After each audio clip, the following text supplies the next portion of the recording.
নমস্কার দর্শকবৃন্দ, আমি কৃষ্ণকান্ত সিনহা শিলচর নিউজ আবার আপনাদের সবাইকে স্বাগত জানাই। ইম্পর্টেন্ট গুরুত্বপূর্ণ কয়েকটা খবর নিয়ে আসার সঙ্গে থাকবেন। ভিডিওটা দেখার সঙ্গে সঙ্গে চটকল লাইক কমেন্ট করে শেয়ার যাতে সবার কাছে গুরুত্বপূর্ণ খবরটা পৌঁছে যাবে। দর্শক, আজকে জুবিন গার্গের মৃত্যুর বহুদিন পার হয়ে গেছে। দর্শকবৃন্দ, জুবিন গার্গের মৃত্যু নিয়ে গতকালকেই মুখ্যমন্ত্রী নির্দেশ দিয়ে দিয়েছিলেন এসআইটি গঠন করার জন্য, এবং 9 জন প্রতিনিধিকে নিয়ে একটা এসআইটি, 9 জন বড় বড় অফিসারকে নিয়ে একটা এসআইটি গঠন করা হয়েছে।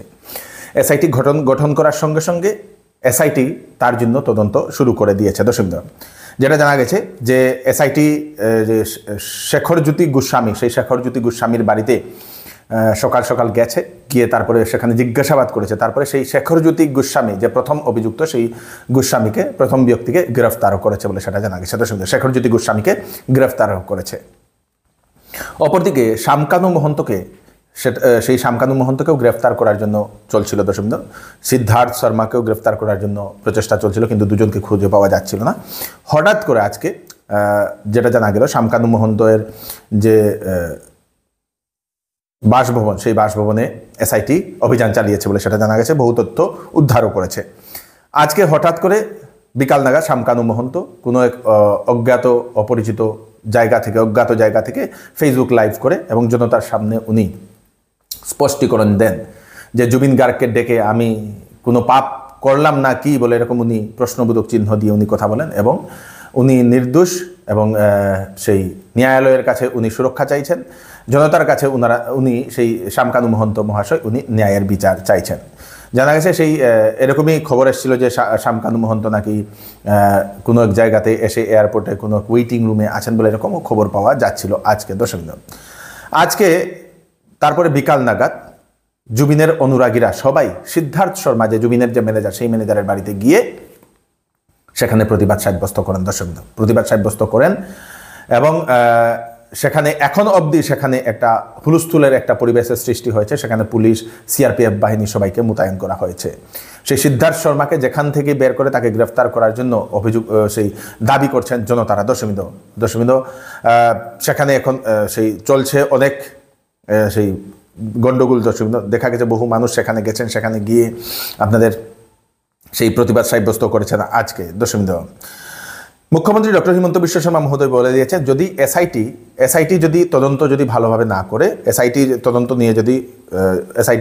যদি ব্যর্থ হয়, তাহলে সেই তদন্তটা আপনাদের সিবিআইকে দেওয়া হবে বলে মুখ্যমন্ত্রী সেরকম মন্তব্য করেছেন। মানে বহু মানুষ এসআইটির তদন্ত চাইছেন না, কারণ এর আগেও বহু মানুষের সেই এসআইটির তদন্ত নিয়ে কোনো ধরনের একজ্যাক্ট ভালো রেজাল্ট আসেনি বলে বহু মানুষ দাবি করছিলেন এসআইটি না, ডাইরেক্ট সিবিআই বলে। তো মুখ্যমন্ত্রী বলে দিয়েছেন, এসআইটি যদি পারে না তাহলে সিবিআইকে সেটা দায়িত্ব দেওয়া হবে। দর্শকবৃন্দ, আজকে আরেকটা দেখা গেছে, গুয়াহাটির যে ব্রহ্মপুত্র নদীতে সরাইঘাটের যে পুল, সেই পুল থেকে একজন যুবক হঠাৎ করে ঝাঁপ দেয়, এবং জয় জুবিনদা বলে সেই যুবকটি ঝাঁপ দিয়েছে। দর্শকবৃন্দ, সেই যুবককে উদ্ধার করারও কাজ চলছিল আজকে, সেটা দেখা গেছে। দর্শকবৃন্দ, জুবিন গার্গের অন্ত্যেষ্টিক্রিয়া করার সময় গন্ডগোল করার জন্য একজন মহিলা সহ মোট 6 জনকে গ্রেফতার করা হয়েছে। অন্ত্যেষ্টিক্রিয়ার দিন গন্ডগোল সৃষ্টি করেছিল দর্শকবৃন্দ, বহুত সেই হাল্লা করছিল বা এরকম কিছু করছিল বলে মহিলা সহ 6 জনকে গ্রেফতার করা হয়েছে।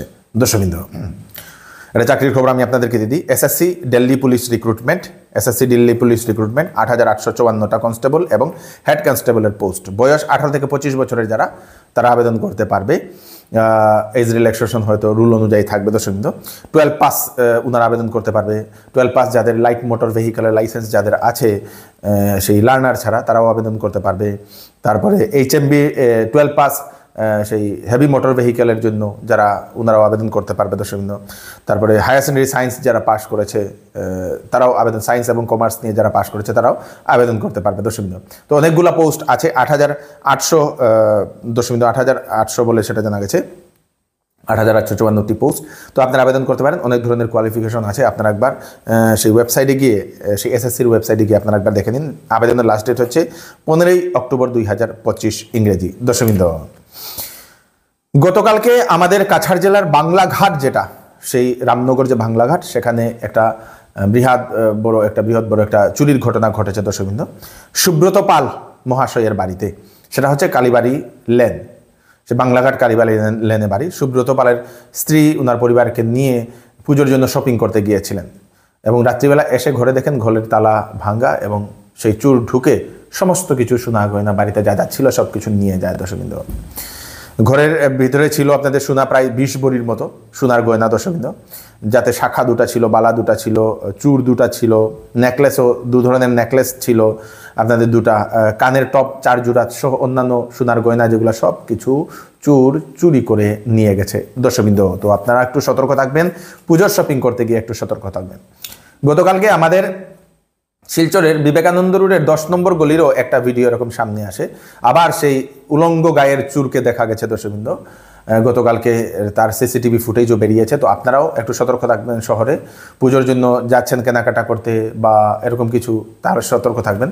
সেখানে দেখা গেছে সিসিটিভি ক্যামেরা লাগিয়ে দেওয়া ছিল, সেটা মানুষ দেখলেই সাইরন বাজতো এবং সেটা শুনে হয়তো কেউ উঠে গেছে, সেটা শুনে সেই চুর পালিয়ে গেছে। তো আপনারা শিলচর শহরবাসী আপনারাও একটু সতর্ক থাকবেন দর্শকবৃন্দ। বরখলার যে স্কুল শিক্ষক, সেই স্কুল শিক্ষক অরিন্দম কুণ্ডু, তার রহস্যজনক মৃত্যুর কারণে প্রতিবাদ আজকে শিলচরে দেখা গেছে। ন্যায়ের বিচার চেয়ে ক্ষুদিরাম বসুর মূর্তির পাদদেশে বিভিন্ন সংগঠন ওনারা প্রতিবাদ করেছেন, সেই ক্যান্ডেলও জ্বালিয়েছেন দর্শকবৃন্দ। রহস্যজনকভাবে সেই শিক্ষকের মৃত্যু হয়েছিল, একটা লাইভ করেছিল তার স্কুলের শিক্ষা ব্যবস্থা নিয়ে। তারপরের দিনে সেই স্কুল শিক্ষককে সেই রেল লিগে দর্শকবৃন্দ তাকে ক্ষতবিক্ষত অবস্থায় পাওয়া গিয়েছিল, তারপরে হাসপাতালে নিয়ে যেতে সেই যুবক মারা গিয়েছিল, সেই শিক্ষকটি দর্শকবৃন্দ। সরকারের কাছে পরিবারের লোকেরা এখন ন্যায়ের বিচার চাইছেন, বহু সংগঠনও ন্যায়ের বিচার চাইছেন। তো এই হচ্ছে আজকে স্পেশাল কতটা আপডেট, সবাইকে পাঠিয়ে দেবেন যাতে সবার কাছে পৌঁছে যাক। আমি কৃষ্ণকান্ত সিনহা, আরেকটি ফ্রেশ আপডেট নিয়ে আবার আপনাদের সবার সঙ্গে ফিরে আসবে। ততক্ষণ আপনারা সুস্থ থাকবেন, সেফ থাকবেন। ধন্যবাদ। এই দুর্গা পূজায় হরিশ হোন্ডা নিয়ে আসলো আপ টু 25,000 টাকার বেনিফিট, যেখানে জিএসটি বেনিফিট থাকছে আপ টু 15,000 এবং আপ টু 10,000 টাকা পর্যন্ত স্ক্র্যাচ এন্ড উইনের গিফট।